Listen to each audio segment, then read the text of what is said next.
Bonsoir à tous. Bonsoir. Bienvenue à ce webinaire de 60 minutes consacré au chiffre d'affaires du premier trimestre de Thermador Group, premier trimestre 2025.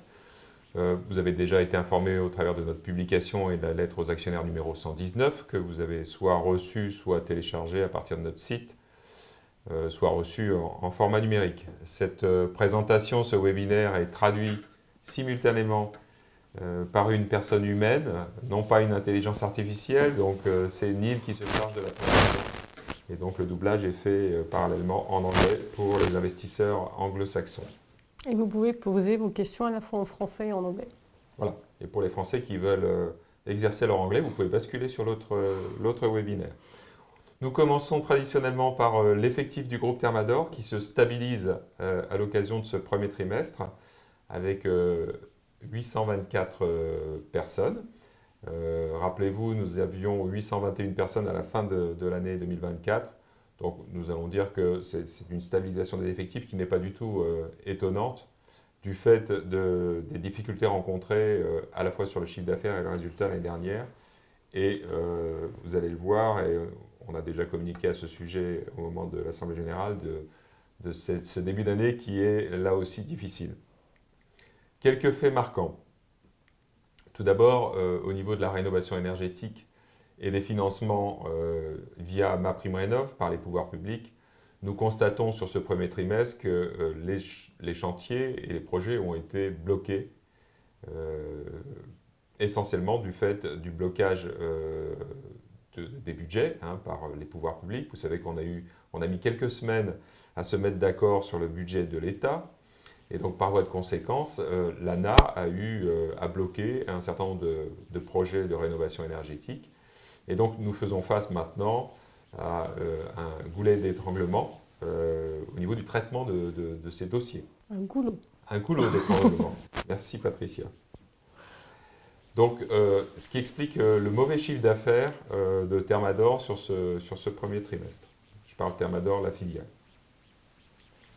En revanche, ce qu'on constate sur les C2E, certificats d'économie d'énergie, qui sont là financés par des sociétés privées et non pas par l'État, des opportunités au niveau de logement collectif ou logement tertiaire, opportunités que nos équipes s'emploient à saisir. En ce qui concerne le logement neuf, nous avons depuis maintenant 2 mois de meilleures informations concernant la mise en chantier de logements neufs. Nous le verrons sur la statistique tout à l'heure. Donc, ce qui nous laisse entrevoir un redémarrage de ce marché durant l'année 2025 pour une embellie pour nos sociétés concernées en 2026. On peut préciser, Guillaume, que la part de notre exposition au logement neuf, c'est à peu près 10% de notre chiffre d'affaires consolidé. Tout à fait, tu as raison de le rappeler. On en parle beaucoup, mais entre guillemets, l'exposition n'est que de 10% du chiffre consolidé. Le marché du bricolage, nous le verrons également sur les statistiques qui vont suivre, et reste difficile. Nous avons qualifié dans la lettre aux actionnaires d'un marché du bricolage en berne, puisqu'il est encore négatif sur ce début d'année, après une année 2024 négative. En revanche, nous avons bon espoir de conclure les 2 discussions que nous avons avec C2AI, la société de la région Rhône-Alpes, qui est destinée à nous rejoindre et qui a des activités tout à fait complémentaires avec Distri-Labo et Sectoriel. Pour rappel, cette société fait plus de 10 millions de chiffre d'affaires, a une bonne rentabilité et emploie 45 personnes. Nous avons également entamé des discussions avec la société Quilinox. Vous pouvez vous référer au communiqué de presse paru à l'occasion de ce premier trimestre. Quilinox est une société basée en Espagne, ce qui nous permettra, nous l'espérons, d'augmenter notre part à l'étranger, qui fait un chiffre d'affaires supérieur à 14 millions avec 40 personnes. C'est une société qui s'adresse directement à l'industrie et tout particulièrement à l'industrie industrie pharmaceutique, industrie bio, biotechnologie ou agroalimentaire. Et nous sommes toujours dans la distribution spécialisée. Oui, c'est exactement le type de cible que nous recherchons et particulièrement à l'étranger. Un regard sur les statistiques. Donc vous voyez ici les courbes sur une longue période concernant les mises en chantier en orange et les logements neufs. Il s'agit de milliers de logements en France. Et donc vous voyez ce redémarrage sur la fin de l'année dernière de ces mises en chantier qui nous laisse un petit peu de perspective pour 2026, je dirais, avec, nous l'espérons, de meilleurs chiffres en 2025. Nous continuerons à vous donner ces statistiques régulièrement.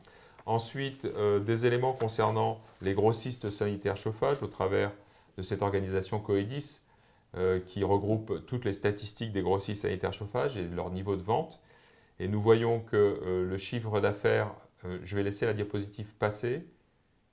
Voilà, le chiffre d'affaires, alors vous voyez là on est sur une longue période, mais nous voyons le chiffre d'affaires sur le premier mois négatif à moins 6,2 et très négatif au mois de février à moins 9,6. Donc un difficile début d'année pour les grossistes sanitaires chauffage.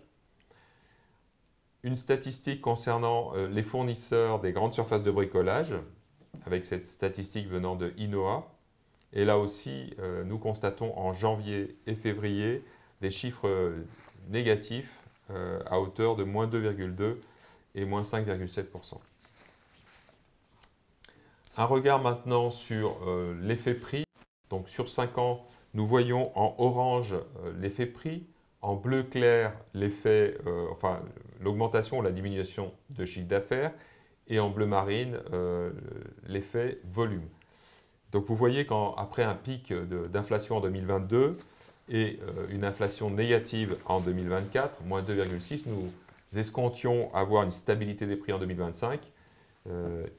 Ce que nous constatons en début d'année, c'est qu'effectivement, on est sur une tendance moins négative, mais tout de même, nous sommes toujours sur un effet prix négatif à hauteur de moins 2,1.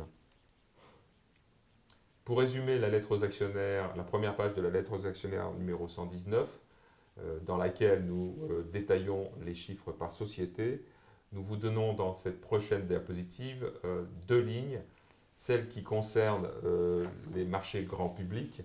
Et donc vous voyez que nos 3 sociétés engagées dans ces marchés ont une baisse consolidée de moins 11,2%. Dans le canal professionnel, à périmètre constant, nous sommes sur une baisse de moins 8,3%. Le grand public pèse moins de 17% de l'activité du groupe sur ce premier trimestre de l'année 2025. Le tout résulte à une baisse de chiffre d'affaires de moins 8,8% à périmètre constant. Est-ce que Guillaume, on peut peut-être reparler de la partie industrie, parce qu'on suit le PMI, c'est ça? J'en parlerai sur les perspectives, effectivement. Okay, à ce moment-là. Okay. Effectivement, sur cette première partie d'année, dans la lettre aux actionnaires numéro 119, vous voyez sur le premier tableau qu'on vous donne à la page numéro 1, toutes les sociétés à partir de Sferaco sont des sociétés qui sont impliquées dans le marché de l'industrie. Et vous voyez que ces sociétés-là ont une meilleure résilience de chiffre d'affaires que les sociétés qui sont en première partie de tableau et qui sont soit sur le grand public ou sur le bâtiment. Un petit rappel sur nos objectifs de croissance long terme. Donc ça, c'est une diapositive que vous connaissez. Simplement pour vous rappeler que nous sommes maintenant en retard par rapport à ce que les objectifs que nous nous étions fixés en 2019. Et nous attendons effectivement un petit peu d'aide de la part de C2AI et de Kininox, intégration qui pourrait nous permettre de reprendre un trend positif sur cette vision long terme. Patricia, tu nous amènes ton regard d'experte sur la structure financière du groupe. Donc effectivement, sur la structure financière, nous avions communiqué dans le cadre de l'Assemblée générale et également de la publication des résultats un montant de trésorerie record pour 2024 qui s'élevait à plus de 63 millions. Et nous avons souhaité actualiser ce chiffre à fin mars 2025 pour vous donner une tendance et vous montrer en fait finalement si les bonnes pratiques qui nous avaient permis d'atteindre ce niveau de trésorerie se perpétuaient. Et c'est ce qu'on peut voir à travers ce chiffre de à plus de 66 millions. Si on compare à fin mars 2024, on était plutôt en fait autour de 45 millions. Donc on voit effectivement que nos filiales continuent de générer du cash, enfin nos activités. Pour rappel, le paiement des dividendes est intervenu le 16 avril. Donc nous avons dû décaisser le montant de 19,1 millions. Donc il faut déduire des 66,3, il faut déduire ce montant de 19,1 pour le paiement des dividendes. Pourquoi cette trésorerie record, il faut la mettre en perspective de notre structure financière. Donc je vais vous commenter, faire le lien avec la situation des stocks à fin décembre 2024. Donc la diapositive suivante va nous permettre de mettre en évidence le montant. Ce qui s'était passé, c'est que les stocks étaient assez forts, puisque ça représentait 213 jours d'achat consommé à fin décembre 2024. Nous avions beaucoup de marchandises sur les bateaux, une partie payée, une partie non payée. Et donc, dans cette configuration-là, on pouvait imaginer que notre trésorerie allait baisser à fin mars, puisque on voit bien, au niveau du chiffre d'affaires, on a une baisse du chiffre d'affaires, donc des décaissements clients qui peuvent être en baisse, et avec un niveau de stock à payer sur le premier trimestre un peu plus fort. Donc, ce qui rend le montant de 66 millions de trésorerie encore plus révélateur d'une bonne gestion de notre besoin en fonds de roulement, de notre fonds de roulement. L'autre élément important, ça concerne notre situation de dette nette, donc les trésoreries moins en fait nos emprunts bancaires. Nos emprunts bancaires, nous avons contracté aucun prêt bancaire sur le premier trimestre 2025. Nous avons continué de rembourser normalement nos dettes, ce qui fait que à fin mars 2025, nous retrouvons à nouveau en amélioration de cette dette nette positive. Toute cette trésorerie capitalisée nous permet de financer sur fonds propres un certain nombre d'investissements. Donc, j'avais fait le point lors de notre publication 2024 des prévisions. Donc, nous avions des prévisions d'investissement à hauteur de 9,3 millions. Donc, effectivement, notre trésorerie va nous permettre de financer sur fonds propres ces investissements. Pour rappel, nous avons 3,5 millions sur la partie immobilière. Dans la partie immobilière, vous avez l'acquisition que nous avons programmée pour fin juin d'un bâtiment complémentaire sur la zone de Saint-Quentin-Fallavier, qui est là où nous regroupons l'essentiel de nos filiales. Donc un bâtiment supplémentaire qui va nous permettre de couvrir certains besoins, soit de filiales qui ont besoin de stockage supplémentaire, ou ça peut être dans le cadre de croissance externe, où nous pouvons héberger un certain nombre de personnes. Nous l'avons fait pour Alto Metering, où nous avons depuis février attribué des locaux à cette nouvelle équipe qui nous a rejointes. Sur la partie, donc, dans les 3,5 millions, nous avons également une partie d'un investissement qui concerne un projet beaucoup plus important qui va se dérouler sur 3 ans. Donc, ça concerne l'automatisation de la logistique de Sferaco. Donc Sferaco qui est à la fois présent sur le marché du bâtiment et le marché de l'industrie. Donc c'est une société qui a bénéficié d'un certain nombre d'acquisitions, soit de fonds de commerce, soit de filiales, et qui se retrouve dans une logique où elle a besoin d'automatiser sa logistique pour toujours être performante. Ensuite, elle permet aussi de livrer des vannes à Sectoriel et à Safeco, donc 2 autres filiales. D'où l'importance de ce projet d'automatisation pour maintenir en fait une bonne qualité de service de la part de cette société et une efficacité opérationnelle.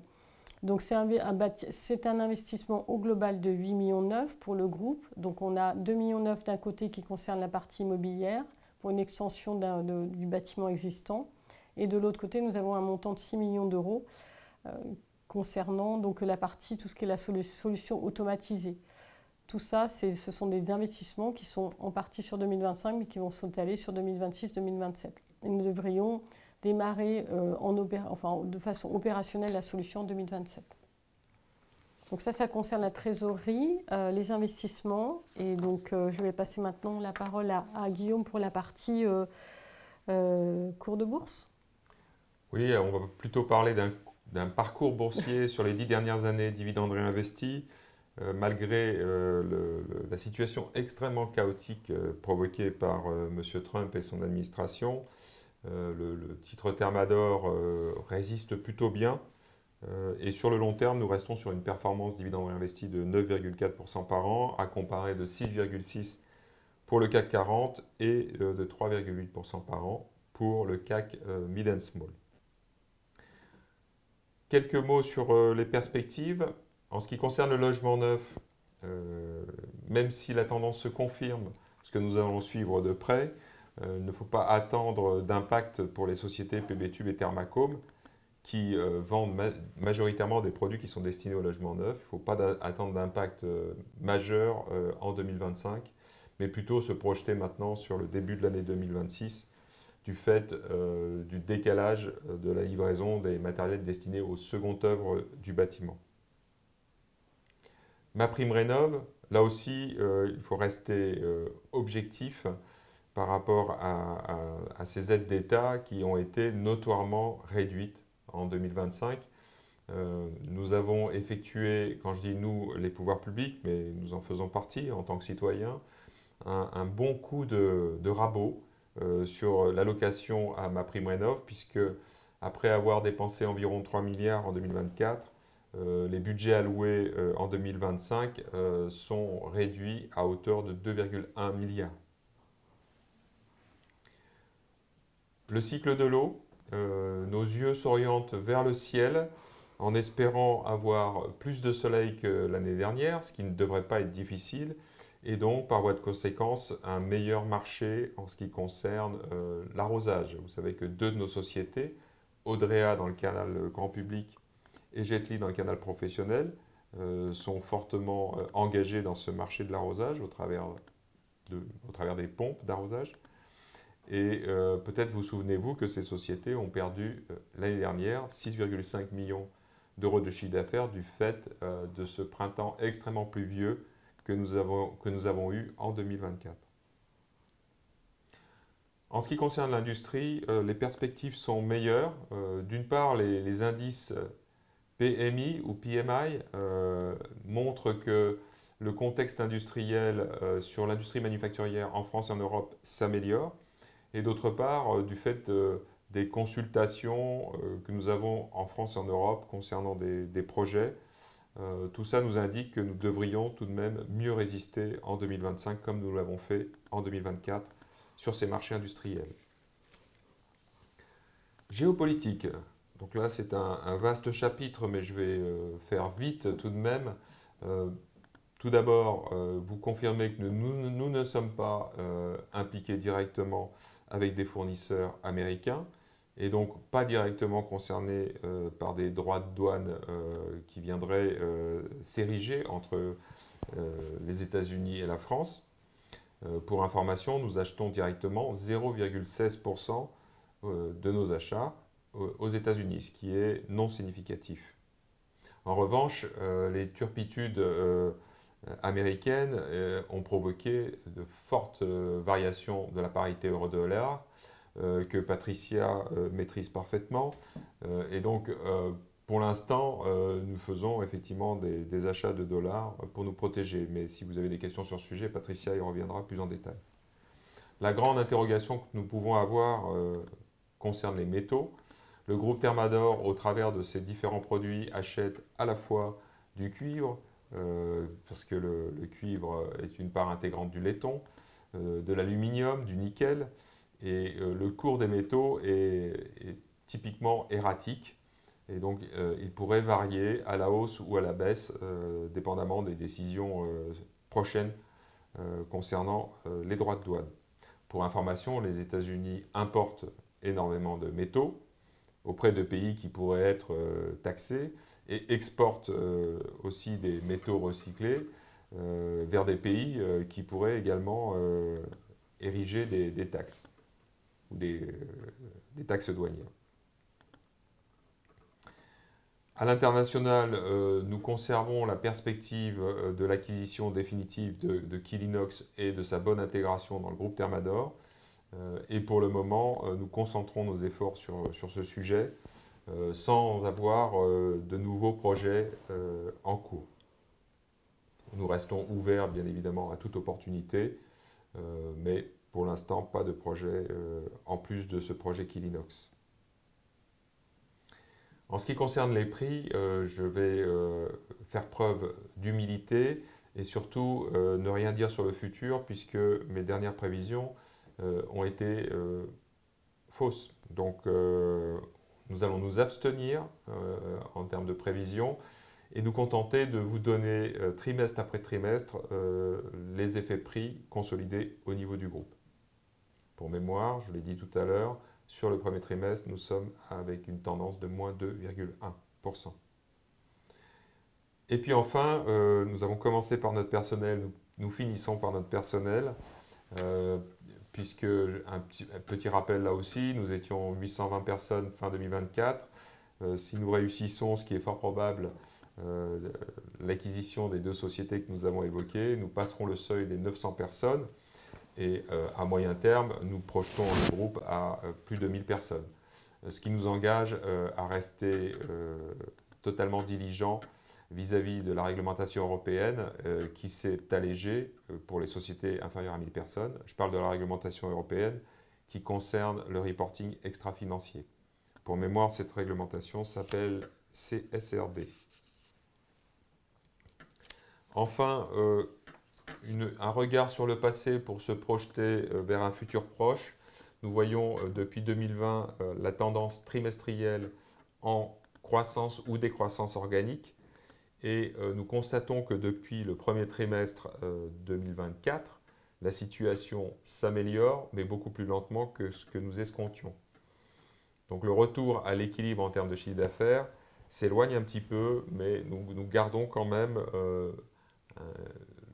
je ne vais pas parler d'espoir, mais la conviction qu'on pourrait retrouver un petit peu de bleu sur ce graphique à l'occasion du 2e semestre de l'année 2025.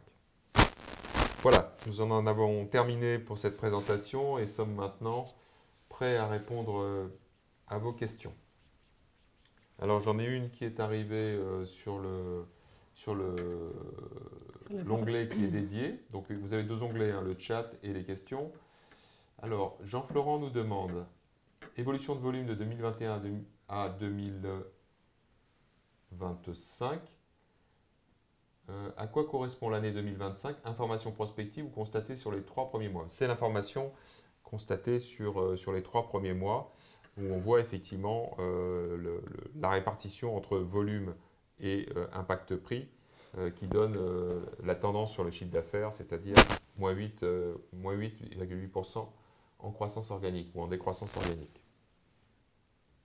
Est-ce que tu as des questions sur le... Pour moi, en fait, je pense sur le chat, il y a une autre question qui concerne Alors, il y a 2 questions qui concernent le rachat d'actions.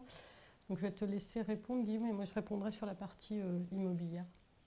Oui, alors, si vous pouvez concentrer vos questions sur l'onglet questions, ça nous facilite le traitement. Alors, est-ce qu'on envisage des rachats d'actions pour soutenir le titre? Nous nous sommes donné à l'Assemblée Générale, comme nous le faisons tous les ans, la possibilité d'intervenir sur le marché. Donc il y a une probabilité que nous le fassions encore en 2025. Pour l'instant, et dès que nous le ferons, nous vous le ferons savoir par un communiqué de presse. Pour mémoire, l'année dernière, nous avions acheté 30 000 titres. Pour autant, l'objectif n'est pas de soutenir le titre, parce qu'on peut difficilement stopper des marées. Donc s'il y a une grosse décroissance de la bourse et du titre Thermador, ce n'est pas l'intervention du groupe qui va permettre de maintenir les choses ou de soutenir. Donc nous nous contenterons par opportunité d'acheter quelques titres éventuellement, avec l'objectif d'utiliser ces titres dans le futur, soit pour des rémunérations long terme. Vous savez que là aussi, nous avons voté 2 résolutions lors de la dernière Assemblée Générale, soit comme moyen de transaction sur des futures acquisitions. Tu réponds sur la deuxième partie de la question? Il y avait juste, en fait, pour préciser, on a fixé un prix maximum du rachat d'actions à 99 €. Donc la résolution votée, 99 € nous permet quand même, vu l'évolution du cours, d'utiliser cette résolution. Et on a mis un montant de 3% maximum du capital à racheter. Alors Patricia, pourquoi est-ce que tu achètes des bâtiments plutôt que de les louer?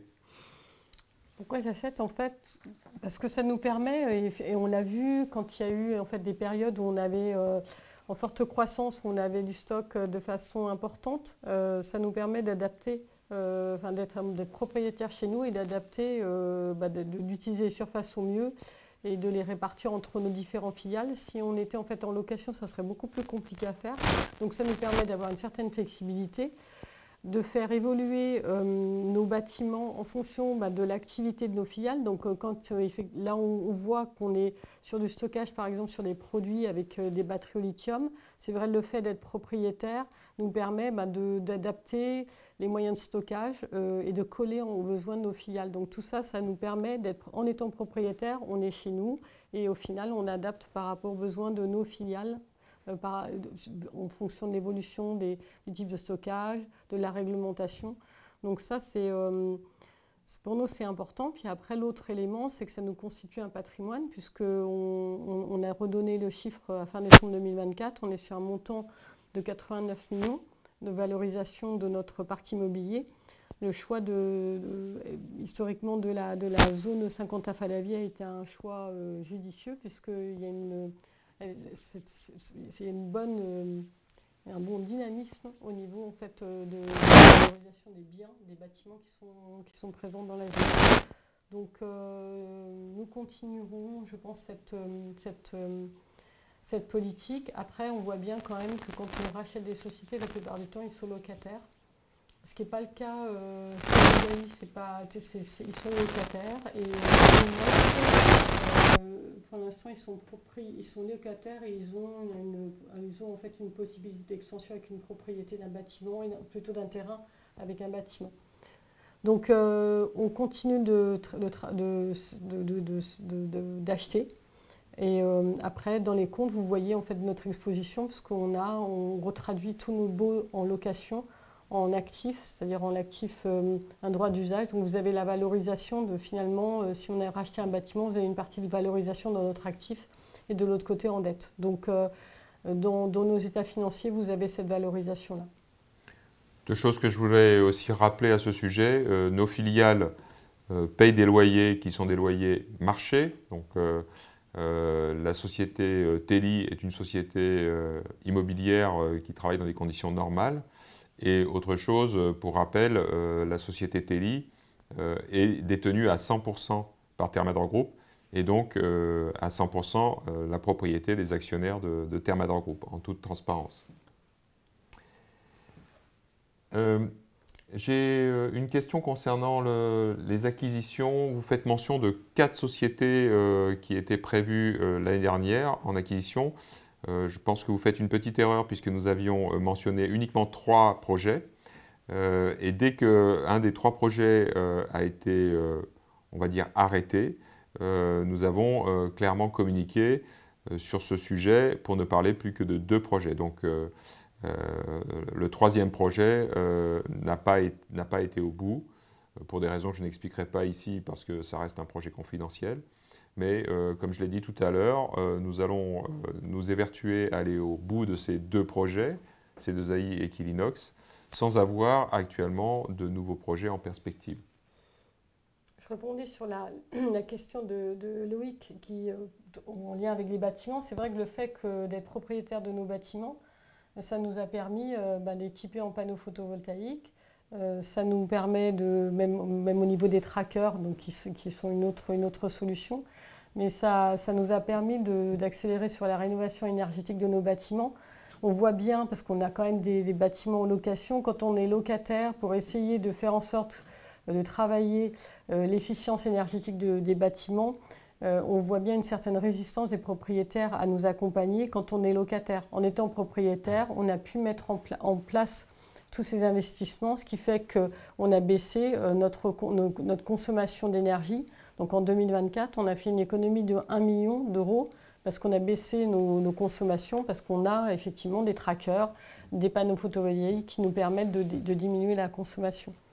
J'ai loupé une question de Jean-Florent, mais sur laquelle Patricia va revenir, puisque Jean-Florent veut avoir une explication plus précise sur la dette nette. Alors peut-être que Patricia, tu pourrais nous rappeler quelle était la dette nette au 31/12/2024 et son évolution à la fin du premier trimestre. Donc si on prend à fin décembre 2024, on était sur une dette nette à 32,8, donc les 63,3 moins les 30,5 de dette bancaire que nous avions. Et donc à fin mars 2025, on a rajouté 3 millions de trésorerie en plus. Donc strictement au 31 mars 2025, nous avions finalement 35,8 millions de dettes nettes positives. Après, on continue, on arrive sur le mois d'avril, on a payé nos dividendes. Donc il faut bien à ce montant-là, donc au 35,8, enlever les 19,1 qui sont les paiements des dividendes qui sont intervenus le 16 avril. Alors, pour parler plus simplement, la dette nette positive, ça veut dire qu'on n'a pas de dette quand on fait la déduction de la dette du cash. Hein. Donc on a plus de cash que de dette aujourd'hui d'une manière assez large. On a les moyens de payer en une seule fois nos dettes bancaires, ce que nous n'allons pas faire. Puisque nous avons des dettes sur 7 ans et avec des taux d'intérêt qui à l'époque étaient intéressants. Qui reste intéressant et donc ça nous permet de placer notre trésorerie et d'encaisser des produits financiers. C'est ce qui nous a permis en fait en 2024 de générer plus d'1,5 million de résultats financiers. Alors j'ai une nouvelle question de Elias. Pouvez-vous s'il vous plaît faire le point sur la situation d'Accélère?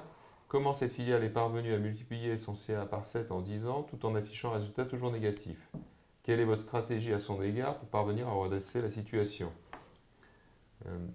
Alors, effectivement, je pense que c'est une question tout à fait pertinente. D'ailleurs, Accélère fait un bon début d'année au niveau du chiffre d'affaires. C'est un marché qui est difficile avec des compétiteurs qui sont importants et très présents sur le marché. L'erreur que nous avons faite au départ, quand nous avons créé cette société, c'est dans l'estimation des structures nécessaires pour s'adresser à ce marché et finalement répondre aux attentes des clients. Il se trouve que le niveau de service à fournir aux clients est très élevé et nécessite des ressources humaines relativement importantes pour une société qui est en création. Ce qui explique finalement que la structure que nous escomptions au départ et qui pouvait nous permettre de franchir le cap de rentabilité au bout de 5 ans, s'est révélée à l'usage plus élevée, ce qui explique que toujours aujourd'hui nous restons avec une structure qui est encore lourde par rapport au chiffre d'affaires d'Accélère. Donc la stratégie ou les perspectives que l'on a sur cette société, c'est des perspectives de bonne gestion. Donc le dirigeant de la société est particulièrement mobilisé et tout le comité exécutif avec lui pour réfléchir à la meilleure gestion possible de manière à franchir le plus rapidement possible ce cap de rentabilité, tout en continuant le développement du chiffre d'affaires de manière à pérenniser cette rentabilité d'Accélère. Il y a une époque dans le groupe Thermador, quand on lançait une société, il fallait atteindre 5 millions de chiffre d'affaires pour être à la rentabilité. Aujourd'hui, on se rend compte que, compte tenu des contraintes et des attentes du marché en termes de services, on est plutôt sur des niveaux de chiffre d'affaires de l'ordre de 10 millions d'euros. Donc voilà quelques explications concernant la société Accélère qu'on continue à soutenir parce qu'on estime que notre participation au marché de la ventilation est un bon prolongement à notre action commerciale sur tous les marchés liés au chauffage et au rafraîchissement dans les bâtiments en France. Et ça s'est traduit par l'augmentation de capital que nous avons réalisé en 2024 à hauteur de 1,5 million, puisqu'en fait il y avait besoin d'un apport de cash en fait, à cette filiale. Donc c'est ce que nous avons fait en 2024. Après, il y a aussi les choix de développement. Maintenant, il y a un focus qui est fait sur la ventilation et tout ce qui est climatisation mobile. C'est un marché sur lequel Accélère est encore présent, mais se désengage. Et ça, c'est un coût et on s'est aligné par rapport au prix marché. Donc, ça explique aussi des dépréciations de stock que nous avons passées dans les comptes et ça explique le niveau des pertes sur 2024 et 2023. Donc on donne les moyens à Accélère de de s'armer pour revenir sur le métier de la ventilation.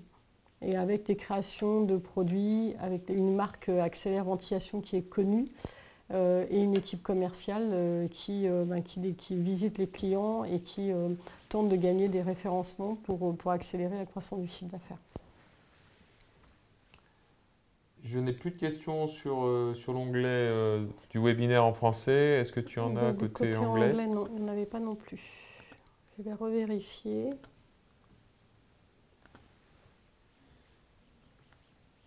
Nous sommes actuellement 74 participants. Et 7 du côté anglais. Après, on peut peut-être parler de notre exposition au dollar, parce que ça fait partie des questions que nous avons eues lors de présentations à un certain nombre d'actionnaires institutionnels. Effectivement, nous avons une stratégie qui est relativement prudente et nous pouvons couvrir 3 mois, 6 mois, jusqu'à 1 an de nos besoins en dollars. Pour rappel, c'est 30% de nos achats. Et donc l'optique que nous avons pris en fait en 2025, ça a été de couvrir très légèrement en début d'année pour bénéficier de la variation forte attendue. C'est l'objectif que nous étions fixés. Finalement, c'est un objectif qui est payant.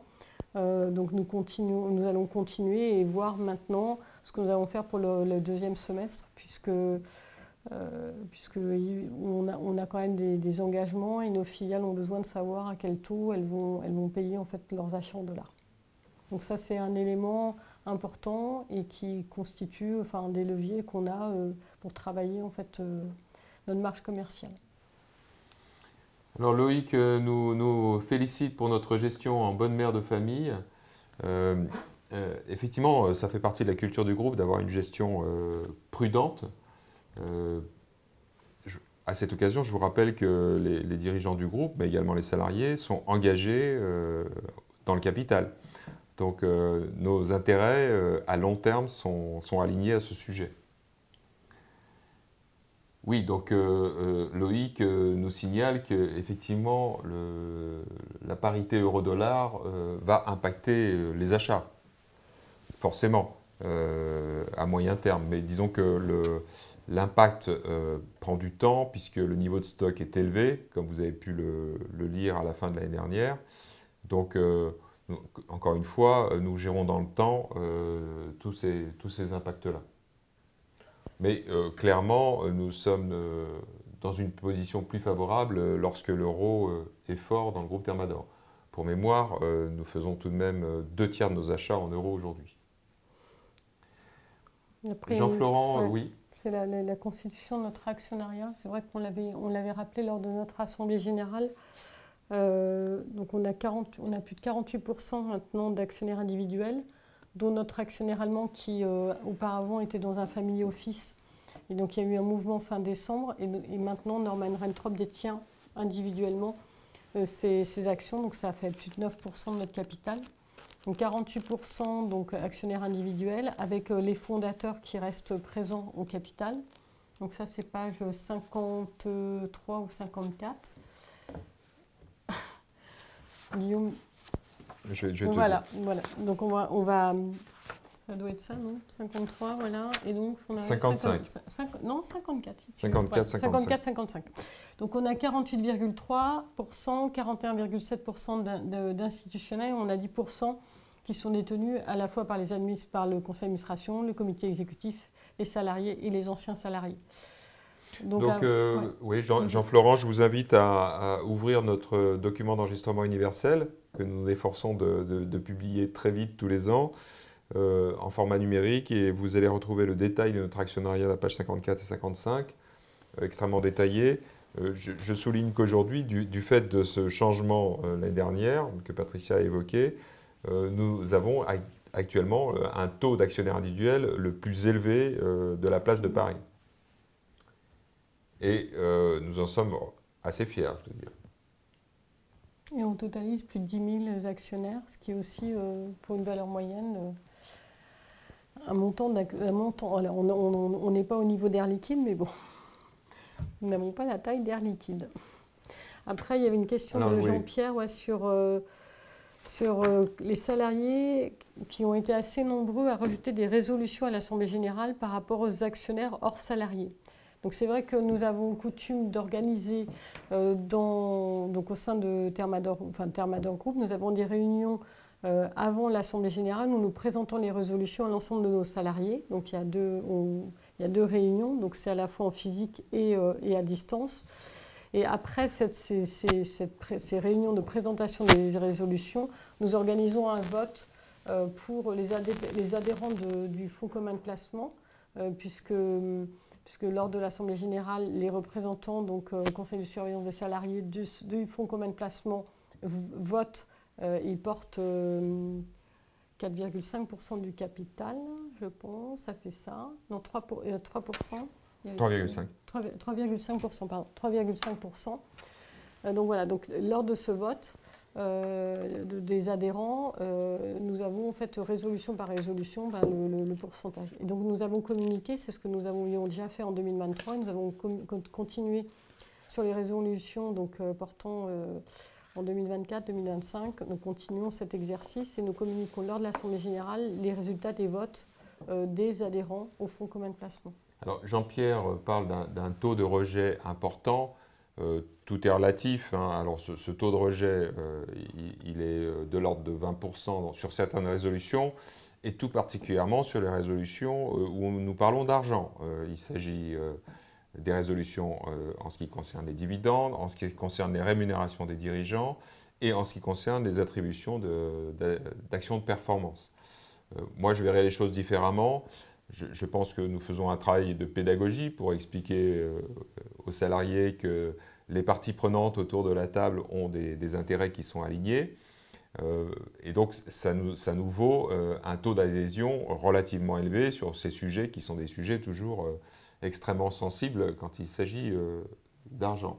Alors, la question de Jean-Pierre est de savoir si la contestation est plus forte que l'année dernière.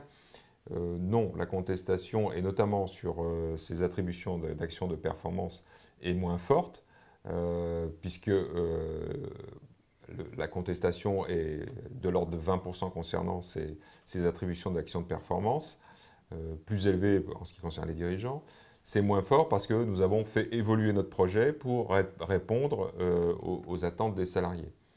Donc voilà en ce qui concerne ces résolutions. Je précise tout de même que l'exercice démocratique qui consiste à consulter les salariés et à faire référence de leur vote au moment de l'Assemblée générale est assez original.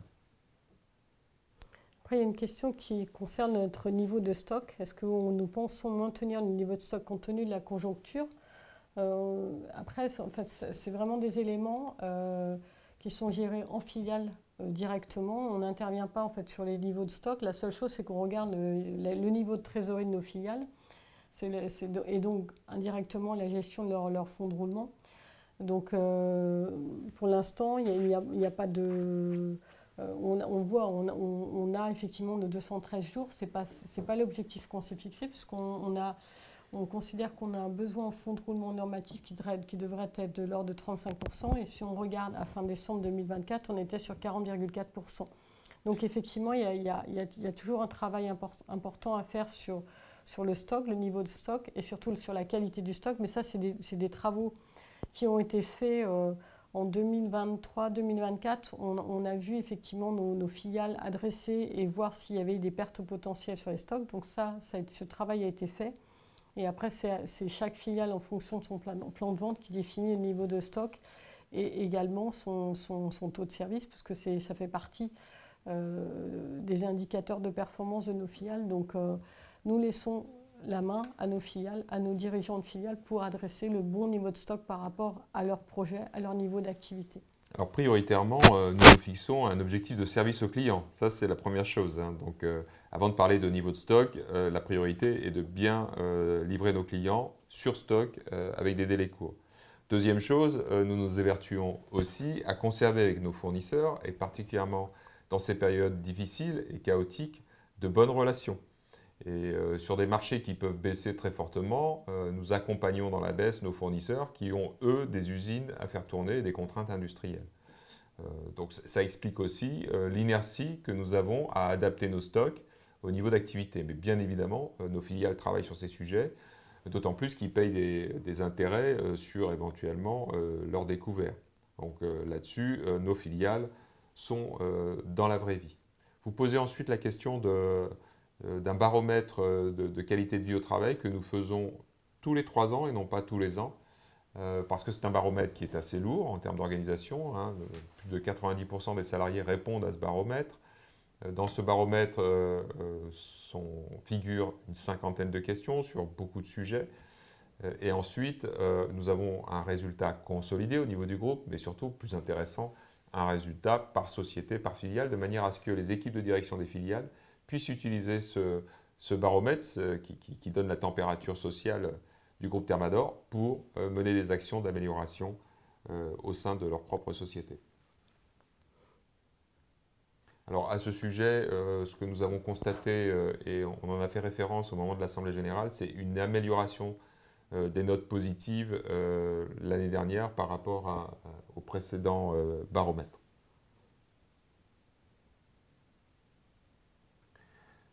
Alors, Jean-Pierre Marc, avez-vous des concurrents européens qui interviennent en France où chacun reste sur son marché, sur son territoire?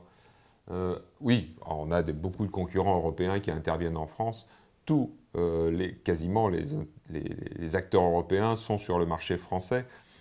Quand vous êtes industriel européen ou distributeur européen, vous ne pouvez pas vous intéresser à l'Europe sans vous intéresser à l'Allemagne, à la France, à l'Italie, à ces pays, à la Belgique, à l'Espagne, à ces pays qui quand même, aujourd'hui à la Pologne par exemple, à ces pays qui drainent l'activité européenne. Donc le marché français est un marché intéressant pour tous nos concurrents et je dirais que beaucoup de nos concurrents sont des concurrents européens présents sur toute l'Europe. Donc après, il y a une question de Jean-Pierre sur... alors, on va repréciser. Donc, ce qui a été communiqué en Assemblée générale, c'est le vote des adhérents du FCPE qui ont été consultés. Mais au final, dans le cadre de l'Assemblée générale, les représentants du FCPE ont tranché. C'est-à-dire que s'il y avait 80% des votes exprimés sur une résolution exprimée par les adhérents du FCPE, ils ont considéré qu'à 80% de votes pour, ils ont voté pour cette résolution. Donc on dissocie bien les deux. On a le vote des adhérents qui nous donne finalement la tendance des votes sur les résolutions et après les représentants des salariés au FCPE qui sont deux personnes. Il y a 2 salariés. Ces 2 salariés tranchent en fait en fonction des résultats de ces votes. Il nous a toutefois été paru pertinent de vous donner la température sociale du groupe, ou en tout cas l'avis des salariés au travers de ce vote, qui n'est pas un vote impactant pour l'Assemblée générale, mais qui indique la tendance et en tout cas l'avis des salariés concernant ces résolutions. Et l'année dernière, effectivement, il y avait une des résolutions. Si on prenait les votes exprimés par les représentants, enfin les adhérents du FCPE, c'était un vote contre et les représentants des salariés au Conseil de surveillance du FCPE ont voté contre une des résolutions. Ils ont respecté le résultat des urnes, ce qui est logique et c'est tout en transparence. Pardon. Bien, et ben je pense que nous avons terminé les questions côté français. Est-ce que tu as des questions côté anglais? Ah, une nouvelle question.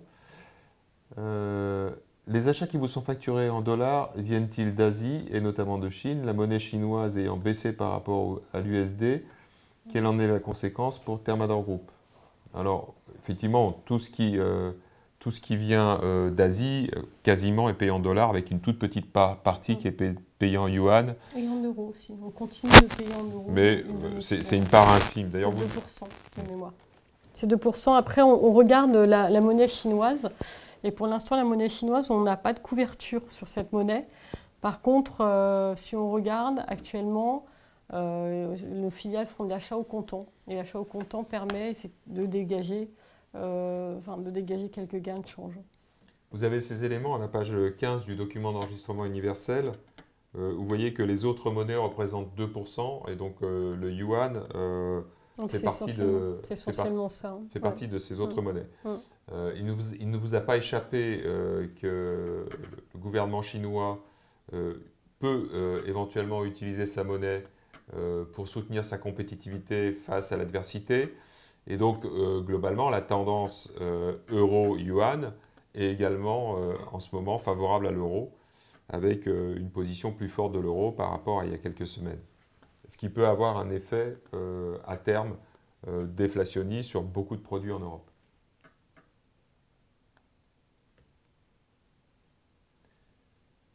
C'était une dernière question de Loïc. Alors, une question de Loïc. Le fait de pousser les gens à acquérir des pompes à chaleur pour lutter pour le futur en remplacement de fuel et du gaz, comment est placé Thermador? Quel pourcentage du chiffre d'affaires sur cette activité? Alors, nous ne donnerons pas de pourcentage de chiffre d'affaires sur l'activité pompe à chaleur parce que c'est une information que nous ne souhaitons pas donner à la concurrence. Ce que nous pouvons dire, alors déjà, le groupe Thermador et la filiale Thermador, qui est spécialisée dans les accessoires de chauffage, ne vendent pas de pompes à chaleur. Nous sommes accessoiristes et la société Thermador est un spécialiste de tous les accessoires autour des pompes à chaleur. Avec toute humilité, je pense que nous avons une position de numéro 1 en France sur les accessoires pompes à chaleur vendus aux professionnels. Donc c'est une part extrêmement importante du chiffre d'affaires de Thermador qui s'est fortement développée ces dernières années. Et vous pouvez le voir dans les graphiques qui sont également dans le document d'enregistrement universel au chapitre 5, où vous avez le parcours du chiffre d'affaires sur 10 ans de chacune de nos sociétés. En ce qui concerne Thermador, c'est la page 162. Vous voyez que la société Thermador est passée en 2020 de 51 millions de chiffre d'affaires à 106 millions de chiffre d'affaires en 2021. Donc une croissance extrêmement rapide du chiffre d'affaires qui a été pour une bonne partie portée par les accessoires de pompe à chaleur, mais également par les panneaux solaires thermiques. Donc ça vous donne une petite idée de l'impact de ces produits sur le chiffre d'affaires de la filiale Thermador. Il y a également Isocel qui a une partie de son chiffre d'affaires qui est dépendant de constructeurs de pompes à chaleur, puisqu'ils fournissent des kits et des accessoires qui sont montés sur la partie pompe à chaleur. Alors je vois que Loïc est en forme. Le cours du kit sur les achats, ça c'est une question qui est pertinente parce qu'effectivement on a une partie importante de nos produits qui sont faits avec du cuivre. Après, parce que dans le cuivre, dans le laiton, il y a du cuivre. Après, le nombre de tonnes de laiton et de cuivre dans nos produits, c'est une donnée que nous n'avons pas de façon consolidée. Donc, pour avoir cette estimation, il faudrait qu'effectivement sur chacun de nos articles, on ait précisément le poids de cuivre pour chacun des articles vendus et consolider les consommations, les achats annuels au travers de nos articles de cuivre pur.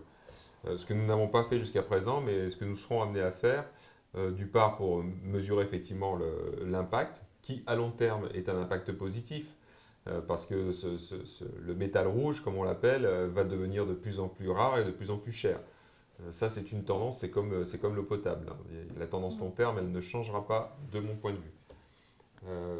Et d'autre part, je pense qu'il est important d'être clair vis-à-vis de nos actionnaires et de dire clairement notre exposition à ces matériaux qui sont des matériaux que l'on peut qualifier de critiques à l'avenir.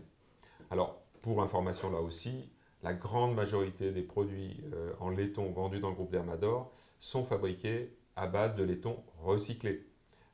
C'est le gros avantage de ce matériau, le laiton peut se recycler quasiment d'une manière infinie. Du fait du coût du cuivre pur aujourd'hui, les fabricants se sont majoritairement tournés vers des laitons recyclés pour des questions d'économie et des questions écologiques.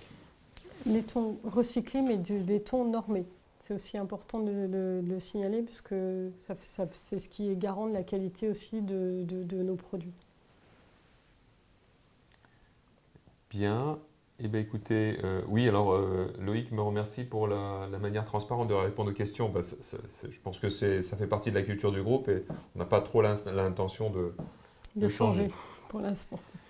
Bien, écoutez, il est 18h54, nous n'avons plus de questions.